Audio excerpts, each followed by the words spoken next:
So we've talked a little bit about that 95 team, but what about some of the other great players at Newcastle? Alan Shearer has to stand out as their top goal scorer ever. 405 games, 206 goals, and by the way, 58 assists as well. What was it like having him in your team, Shaka?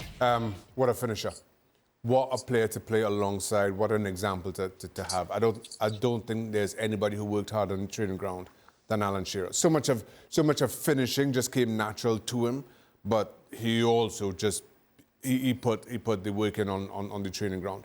And while you look at his numbers, while you marvel at his numbers, it's easy to forget he suffered some of the most horrific injuries that I'd seen, and just worked to get himself back, to fitness and into form. Again, his numbers speak for themselves.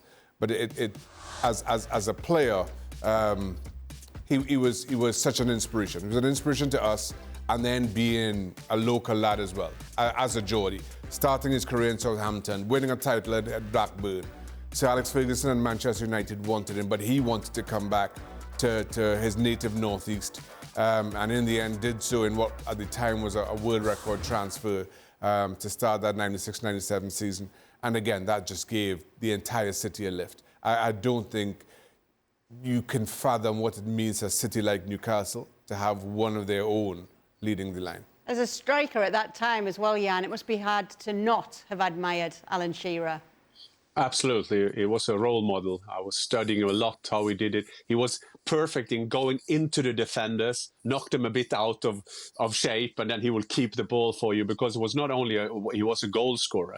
He was also he could keep the ball up front. He could score all kind of different goals. So yeah, he was a role model for all strikers to learn from him, and it was so interesting also the career choices he made. Shaka talks about it a bit. Not only a local lad coming back with that number 9 shirt at Newcastle with Milburn, Super Mac and Alan Shearer, there was something magical around that. So for him coming back doing that, he do the easy thing. I'm not saying it's easy to win titles, but if he went to Man United, he will probably have 10 titles now and 500 goals to his name. And that is also a bit fact to it. So Shearer, what a player, what an inspiration to all of us.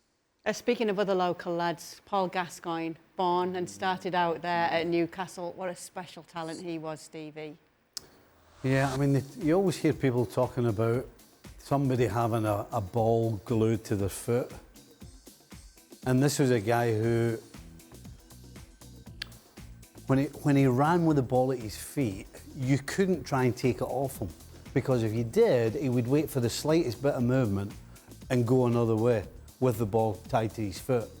I mean, really, he was a guy that you had to stand off because he could pick a pass, he could dribble past people, and he was very deceptively strong. You know, if you look at him physically, you'd see this kind of, you go, there's this little fat guy, basically, and then all of a sudden he'd be running with you, and he would bump you off. If you're running beside him, he would bump you off.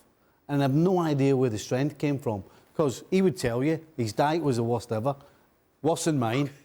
Love to Mars bar. Worse than mine. I'd say what he had strength, but he had an inner strength as well. One thing we know about our Jan Fjørtoft is he gets around, and he recently caught up with a very famous player from Newcastle in Malcolm McDonald. He was something special, wasn't he, Jan? Absolutely, and I'm fortunate enough when I travel around, I meet some of the old players. When I grew up, they were some of my heroes, and I love the way they are kind of a part of the club. Well, you can say when you see Super Mac, not Malcolm McDonald, Super Mac, traveling around in the press room, looking at the photos, is it a bit sad? No, it's not sad, because it's better to be a has-been than I never was. And Malcolm McDonald was a fantastic striker. He also went to Arsenal, but he's well known for that number 9 at St. James's. And I think it's a privilege to meet those kind of heroes. When I was collecting my football cards, they had a small chewing gun in there. I still got a feeling in my nose from when I got a Super Mac or a Steve Nicol. Oh, wait, Steve Nicol didn't play in the 70s. Yeah, sorry. But I got all the football cards.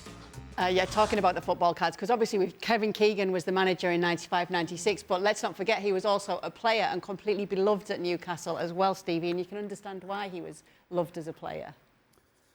Yeah, well, he had an infectious energy about him that sucked everybody in, and generally that's what happens with your teammates. You know, a player comes and he pulls everybody together, and they're a star as well. But what he did was he sucked the fans in as well. Listen, the Jollies they've always had a great atmosphere. They've always turned up in the droves, but when Keegan came, something different happened. Something that doesn't happen many times in any sport. You know, basically, Keegan was the Michael Jordan of Newcastle and still is. Just a guy that brings a different dimension that you can't put your finger on, but everybody wants it. They're so passionate about the area, and obviously the area is so passionate about him. And of course, we got one of the most famous rants in Premier League history in that 95-96 season. Yeah. Check it. So where were you when style rant? I know, right? It kind of underlined everything about that season. But just to talk a little bit more about Keegan and his relationship with Newcastle as a city. Not born in Newcastle, but raised in Newcastle. So grew up a Newcastle fan, and then obviously had his career at Liverpool and playing in Germany and winning European Football of the Year, doing everything that there was, and then coming back to Newcastle as manager. So again, the city embraced him, and he felt at home, and I think that kind of was the underpinnings to that rant. As I say, we felt the pressure from Manchester United for some time. I think at that point, Manchester United had probably just sneaked ahead of us, or maybe were a point or two behind. We'd gone to Ellen Road, we'd won, or only win in those closing 8 games that I had mentioned on the road. But there was just announced that Newcastle would be playing an end-of-season friendly against Nottingham Forest for Stuart Pearce's testimonial. We still had to play Nottingham Forest in the league. And Sir Alex Ferguson suggested, rather loosely, that it would be in Nottingham Forest's best interest to throw the game, to lose the game, in getting more through the turnstiles at Stuart Pearce's testimonial. And Keegan took exception to that for a number of reasons. One, he thought it was disparaging on Stuart Pearce, who was one of the greatest servants of the game, so certainly at the time. And secondly, it called into question the professionalism of so much of the game that we hold dear. So then when we went to St. James's Park, again, this was our only win since January, early February on the road.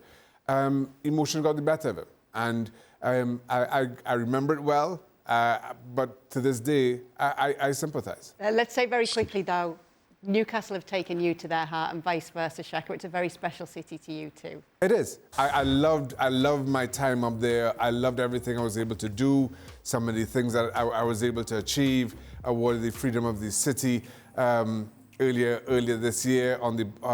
for the work that anti-racism work that I did, and Show Racism the Red Card that I was founding patron of. And I say to this day, I don't think we could have started that organisation anywhere else. Well, thank you very much for watching ESPN on YouTube. For more sports highlights and analysis, be sure to download the ESPN app. And for live streaming, premium content, and let's not forget as well, ESPN FC 7 days a week. Subscribe to ESPN+.